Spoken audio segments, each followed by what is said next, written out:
परिचय। सौम्या, क्या तुम्हें पता है कि आज के तूफान से हमारे इलाके के कई पेड़ उखड़ गए हैं? हाँ विनीत, वो देखो, एक बहुत बड़ा पेड़ बीच में से टूट गया है। अरे हाँ, यह दीवार पर गिरा हुआ आधा टूटा पेड़ का हिस्सा एक सुंदर त्रिभुज बना रहा है।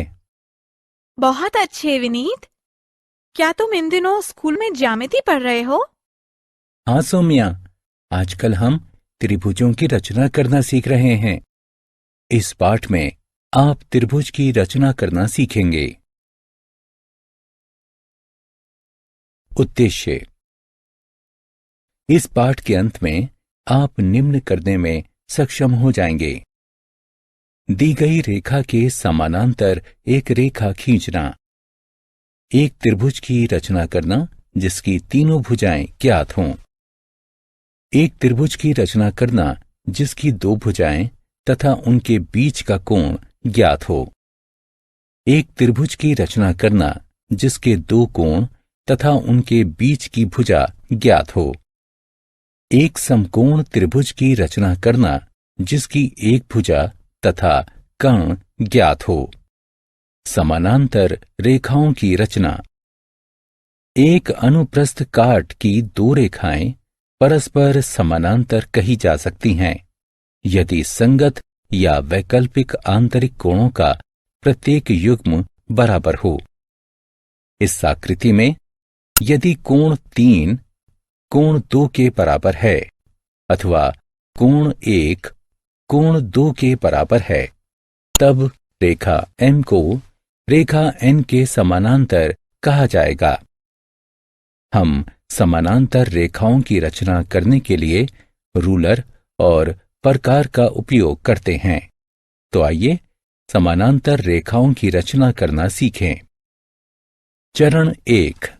एक लंबी रेखा M खींचिए तथा इस पर एक बिंदु X अंकित कीजिए। चरण 2। इसके ऊपर कुछ दूरी पर एक बिंदु Y अंकित कीजिए तथा इसे बिंदु X से मिलाइए। चरण 3। X को केंद्र मानकर तथा कोई भी त्रिज्या लेकर रेखा M को बिंदु Z पर तथा XY को V पर काटता हुआ एक चाप खींचिए। चरण 4। Y को केंद्र मानकर तथा वही त्रिज्या लेकर XY को बिंदु U पर काटता हुआ एक चाप PQ खींचिए। चरण 5।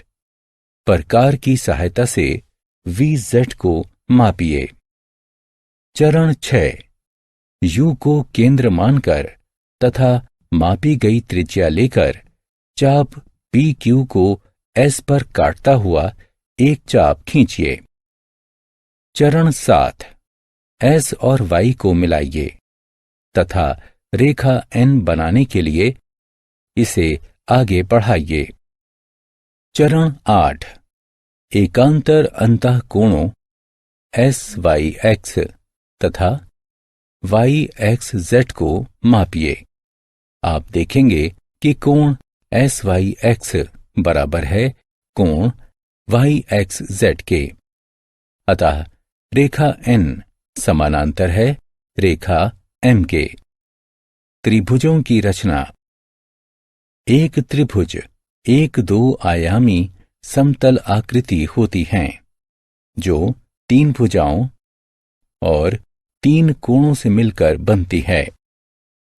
हम त्रिभुजों की रचना कर सकते हैं यदि हमें निम्नलिखित ज्ञात हो।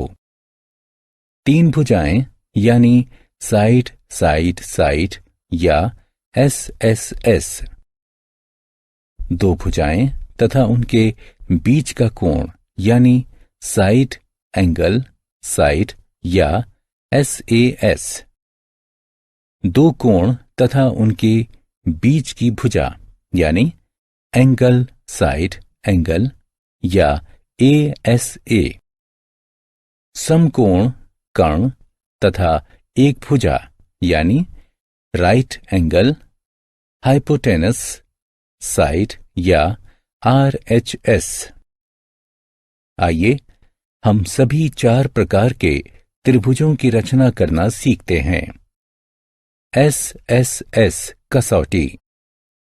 आइए हम एक त्रिभुज खींचते हैं जिसकी तीनों भुजाएं रूलर और प्रकार की सहायता से 4 सेंटीमीटर, 5 सेंटीमीटर तथा 6 सेंटीमीटर मापी गई हैं। चरण 1, एक 5 सेंटीमीटर लंबा रेखाखंड खींचिए। चरण 2, P को केंद्र मानकर तथा एक 4 सेंटीमीटर की त्रिज्या लेकर एक चाप खींचिए।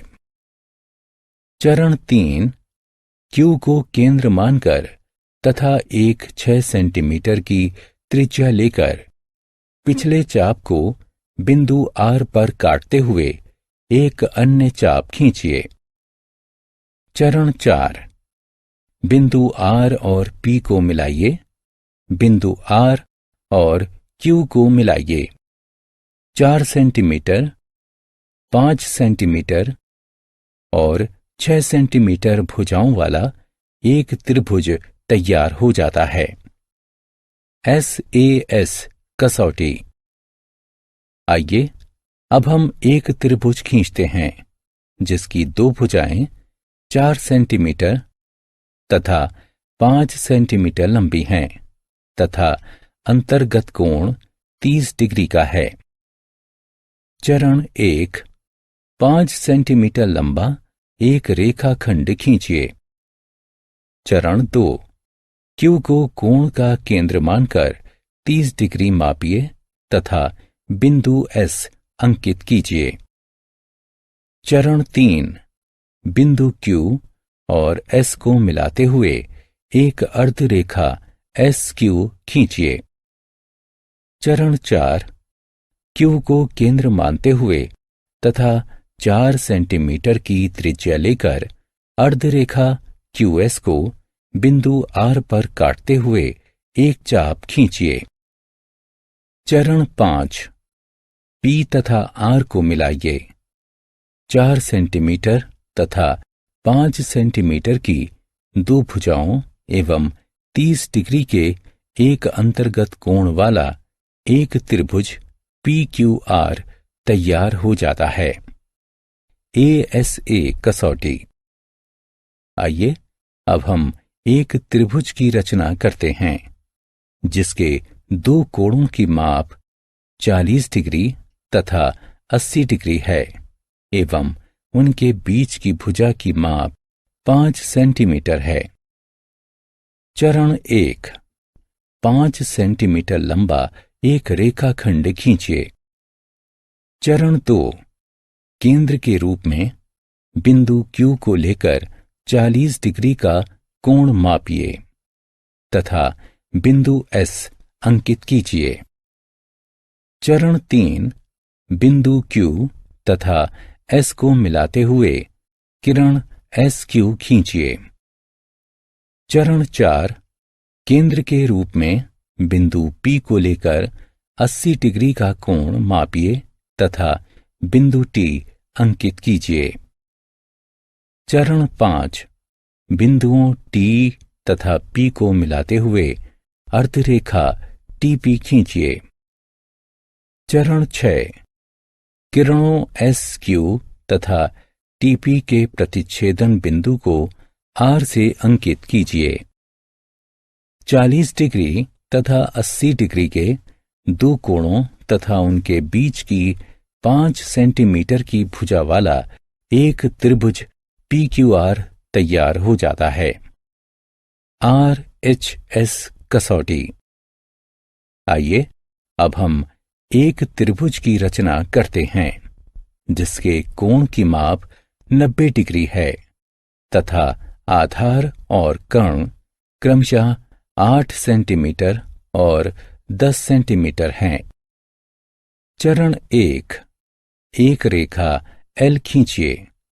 8 सेंटीमीटर लंबा एक रेखाखंड AB खींचिए। चरण 2, AB के बिंदु A पर एक लंब AG खींचिए। चरण 3, B को केंद्र मानते हुए तथा 10 सेंटीमीटर की त्रिज्या लेकर AG को बिंदु C पर काटते हुए एक चाप खींचिए। चरण 4, बिंदु C से बिंदु B को मिलाइए। क्रमशः 8 सेंटीमीटर और 10 सेंटीमीटर आधार तथा कण वाला समकोण त्रिभुज तैयार हो जाता है। आत्म मूल्यांकन। विवरणों के साथ त्रिभुज की रचना करने के लिए उनकी कसौटी का मिलान कीजिए।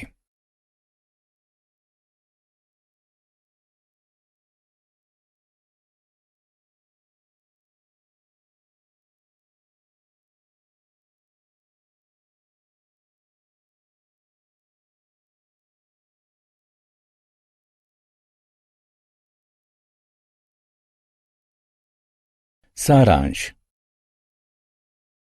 आइए हमने जो कुछ भी सीखा है उसे संक्षेप में दोहराएं। एक दी गई रेखा के समानांतर एक रेखा की रचना कीजिए। एक त्रिभुज की रचना कीजिए जिसकी तीनों भुजाएं ज्ञात हों। एक त्रिभुज की रचना कीजिए जिसकी 2 भुजाएं तथा उनके बीच का कोण ज्ञात हो। एक त्रिभुज की रचना कीजिए जिसके 2 कोण तथा उनके बीच की भुजा ज्ञात हो। एक समकोण त्रिभुज की रचना कीजिए जिसका एक पाद और एक कण ज्ञात हो।